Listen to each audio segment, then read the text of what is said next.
ओम श्री हनुमते नमः। भक्ति यात्रा अंक 5 में आप सभी का स्वागत है। आज हम लोग वैष्णव भक्तों एवं आचार्यों पर चर्चा करेंगे। आज हम लोग 11वीं सदी से 16वीं सदी तक की यात्रा करेंगे। ये 500 साल हमारे लिए अनमोल धरोहर हैं। इन 500 वर्षों के बीच हमारी इसी भूमि पर कई परम चेतनाएं प्रकट हुई। विद्यापति, कबीर, तुलसी, सूर, नानक, रैदास, मीरा, ज्ञानदेव, नामदेव, एकनाथ, तुकाराम, नरसिंह मेहता जैसे भक्त संत ईश्वरी चेतना लिए प्रकट हुए। तो रामानुजाचार्य, रामानंद, माधवाचार्य, विष्णु स्वामी, वल्लभाचार्य, हित हरिदास जैसे आचार्यों का हमें परम पावन मार्गदर्शन मिला। आज हम लोग मूल रूप से चतुर्थ संप्रदायों एवं उनके प्रवर्तक आचार्यों की परिक्रमा करेंगे और जानने की कोशिश करेंगे कि उन्होंने हमें हमारे कल्याण हेतु क्या क्या कहा। आज की बात शुरू करूं इसके पूर्व 15वीं सदी में रचित एक ऐसे पद का पाठ करते हैं जो कालांतर में वैष्णव धर्म का परिचयात्मक पद बन गया। सच माने आपने अगर रामायण, महाभारत, उपनिषदों, पुराणों को नहीं पढ़ा है तो इस पद में हमारे सभी पावन ग्रंथों का निचोड़ आप पा जाएंगे। पद से आप सभी हालांकि परिचित हैं।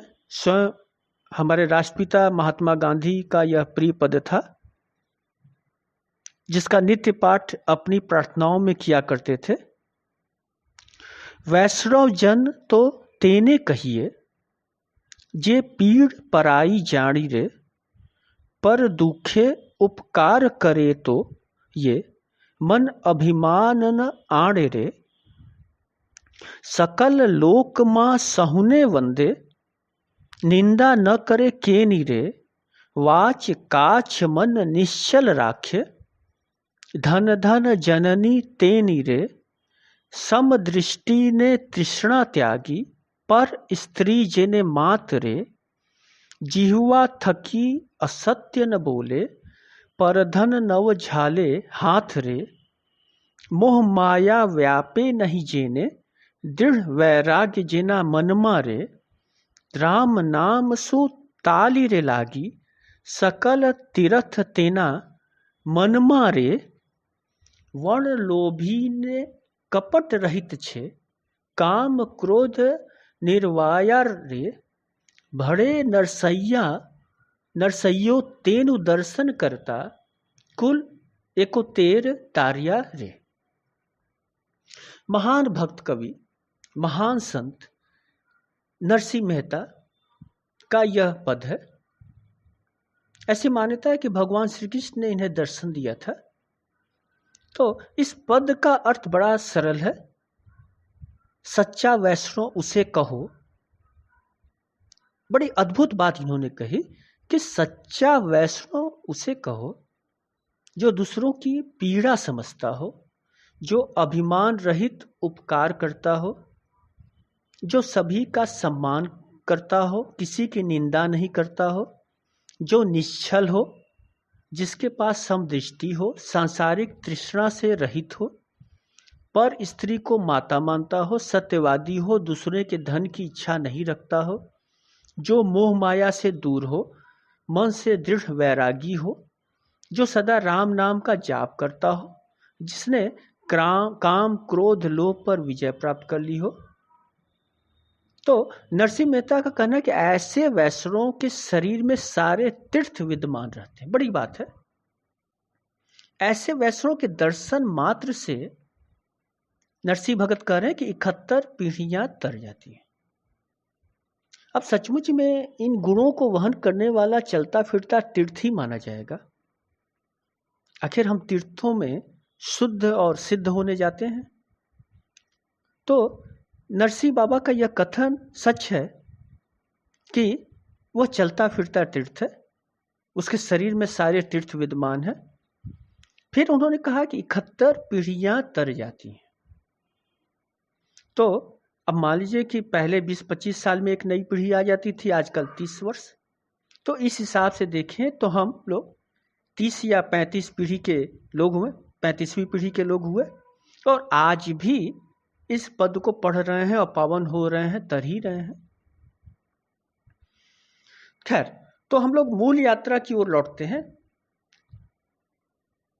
एक ऐतिहासिक तथ्य है, हालांकि शंकराचार्य महाराज का बहुत सम्मान है, उनका योगदान बहुत है, 4 धाम की स्थापना महाराज ने ही की, लेकिन ये एक ऐतिहासिक तथ्य है कि शंकराचार्य महाराज के प्रभाव से 8वीं शताब्दी में अद्वैतवादी विचारधारा का देश के एक कोने से दूसरे कोने तक प्रचार हो गया था।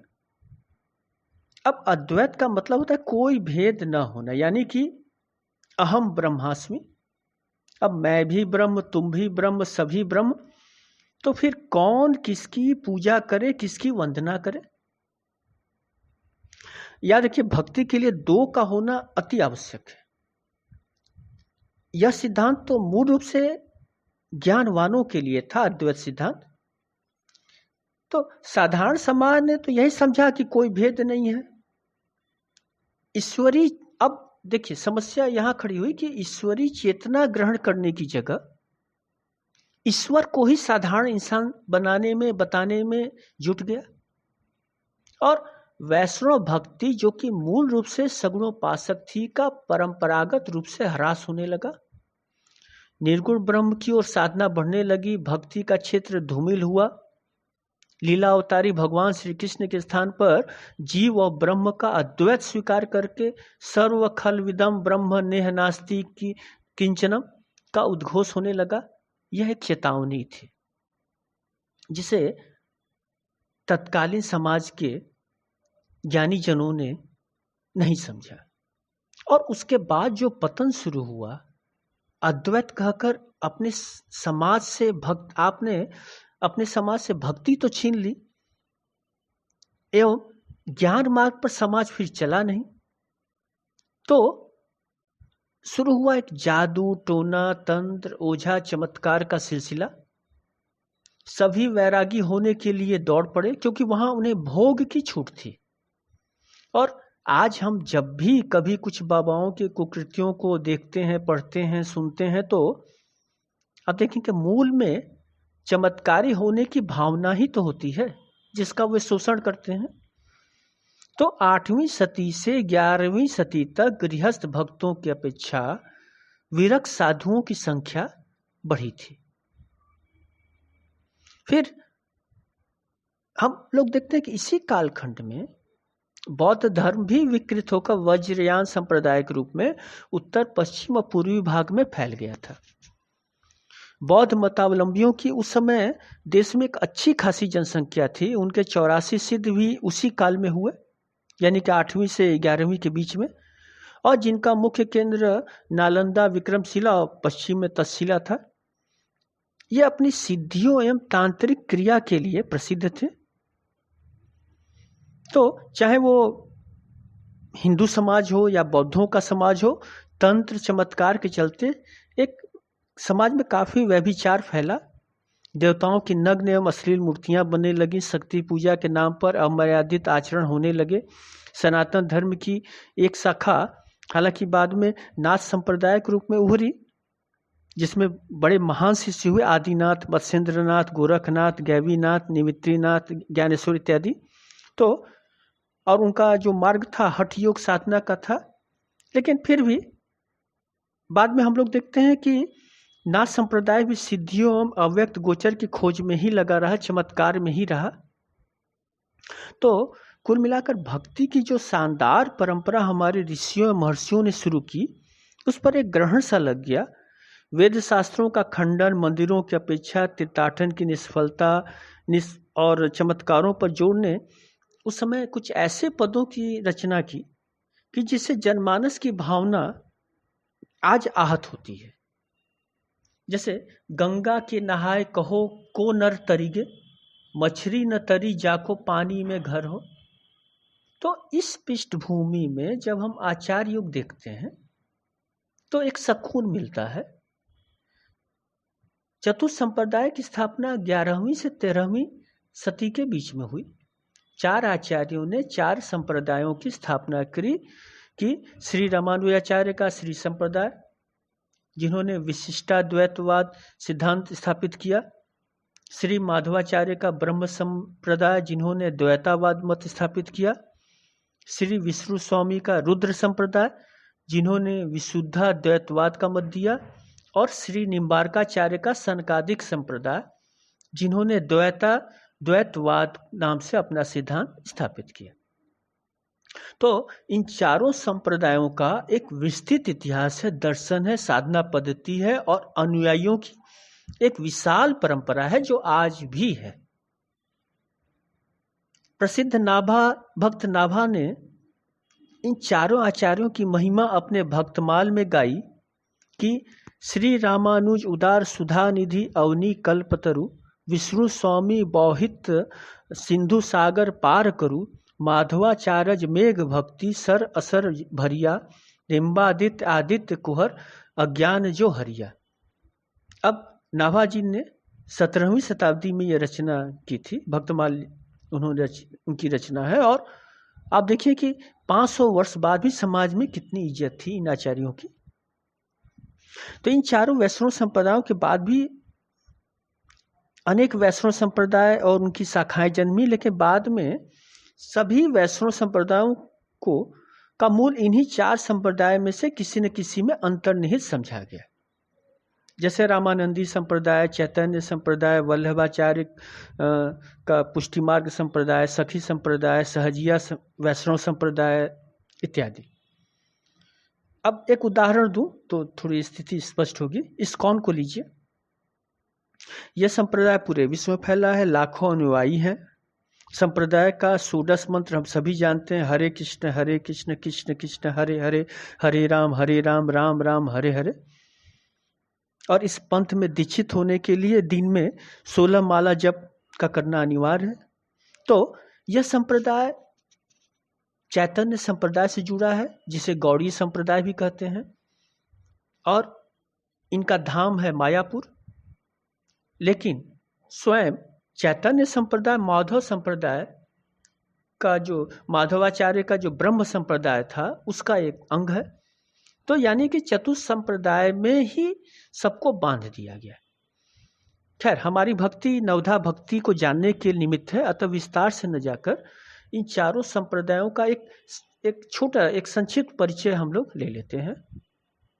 श्री संप्रदाय, श्री रामानुजाचार्य को प्रथम आचार्य माना गया। इनका समय 1037 से 1137 के बीच माना गया और इन्होंने शंकर मत का खंडन करते हुए विशिष्टाद्वैतवाद की स्थापना की। ये मतलब कि शंकर मत का खंडन करना उस जमाने में बड़ी बात थी। अब पता नहीं क्यों मैं भक्ति यात्रा के लिए कुछ दिन पूर्व उपनिषदों पर शंकर भाष्य पढ़ रहा था, तो एक पुस्तक स्वामी दयानंद सरस्वती महाराज के एक अनुयायी की थी मेरे पास, और वो पुस्तक भी शंकर भाष्य के विरोध में थी। तो रुचिवश मैं पढ़ता गया और मुझे आर्य समाज श्री संप्रदाय श्री रामानुजाचार्य के विचारों के इतना पास दिखा कि मेरा वश चले तो मैं आर्य समाज को भी श्री संप्रदाय में रख दूं। खैर, ये मेरी अल्पज्ञता हो सकती है, हाँ, और आप सभी आर्य समाजी भाई बंधु मुझे क्षमा करेंगे। कहने का मतलब कि उस युग में शंकर मत का खंडन करना, महर्षि देवानंद सरस्वती तो हमारे आधुनिक भारत के हैं, आधुनिक काल के हैं, लेकिन 11वीं सदी में शंकर मत का खंडन करना एक बड़ी बात थी। तो रामानुजाचार्य के अनुसार ब्रह्म पुरुषोत्तम है, वह सगुण सविशेष है, भक्ति से मुक्ति मिलती है। वेदांत सूत्र उनका जो प्रधान सूत्र है वह तत्वमसि, यानी कि तू उसका सेवक है, उस परम का सेवक है। तो यह द्वैत कल्पना थी, दो मतलब अद्वैत के विरोध में। तो दो होते हुए भी आपसी संबंध है, एक विशिष्ट संबंध है, जीव और ईश्वर के बीच शेष शेषी का भाव है, जीव शेष यानी दास और भगवान शेषी यानी स्वामी। तो रामानंदी संप्रदाय श्री संप्रदाय के अंतर्गत आता है, जिसकी चर्चा हम लोग बाद में करेंगे, क्योंकि रामानंद के शिष्य परंपरा में गोस्वामी जी के गुरु भी आते हैं और गोस्वामी जी उनके शिष्य हुए। तो खैर, ये श्री संप्रदाय की चर्चा थोड़ी सी हम लोग ने की। अब ब्रह्म संप्रदाय की स्थापना श्री माधवाचार्य ने की। श्री माधवाचार्य का समय काल 1197 से 1276 माना गया और आचार्य के मत के अनुसार ब्रह्म सगुण और सविशेष है। इन्होंने कहा पदार्थ दो तरह के होते हैं, स्वतंत्र और अस्वतंत्र, और अशेष सद्गुण युक्त भगवान विष्णु स्वतंत्र हैं तथा जीव और जड़ जगत अस्वतंत्र है। भक्ति के लिए ध्यान, त्याग, संयम, निर्भीकता को अनिवार्य बताया गया। रुद्र संप्रदाय की स्थापना आचार्य विष्णु स्वामी ने 12वीं व 13वीं सदी में की। उन्होंने ईश्वर को सच्चिदानंद स्वरूप माना तथा माया को उसके अधीन कहा। और रुद्र संप्रदाय की परंपरा में वल्लभाचार्य पुष्टि मार्ग के संत आते हैं, और जिसमें हमारे भक्त शिरोमणि सूरदास महाराज भी हैं। जीवों को यहाँ नित्य माना गया और उनकी 3 स्थितियां बतलाई गई: शुद्ध जीव, संसारी जीव और मुक्त जीव। जड़ जगत माना गया कि उत्पन्न नहीं होता, नष्ट नहीं होता, सिर्फ आविर्भाव और तिरोभाव होता है। श्री कृष्ण के बाल रूप को उपास्य बतलाया गया, परंतु माधुर्य भाव से राधा कृष्ण की भक्ति में अपार प्रेम प्रदर्शित किया गया। तो और चौथा संप्रदाय है सनकादिक संप्रदाय। विद्वान मानते हैं कि 12वीं सदी में श्री निम्बार्काचार्य ने इस संप्रदाय की स्थापना की थी। हालांकि समय को लेकर मतभेद है, और क्योंकि कुछ लोग इसे सबसे प्राचीन वैष्णव संप्रदाय भी मानते हैं। यहाँ राधा कृष्ण की उपासना पर बल है। ब्रह्म को सगुण माना गया है, लेकिन निर्गुण रूप से भी विचार करने की छूट दी गई। जीव और ब्रह्म भिन्न भी है और अभिन्न भी है। जीव नित्य है और ब्रह्म का अंश है। तो आज बस इतना ही। अगले अंक में हम लोग रामानंदी संप्रदाय, गोस्वामी तुलसीदास प्रभु की थोड़ी चर्चा करेंगे और फिर माता सबरी की शरण में पहुंचने की कोशिश करेंगे। तो नमस्कार।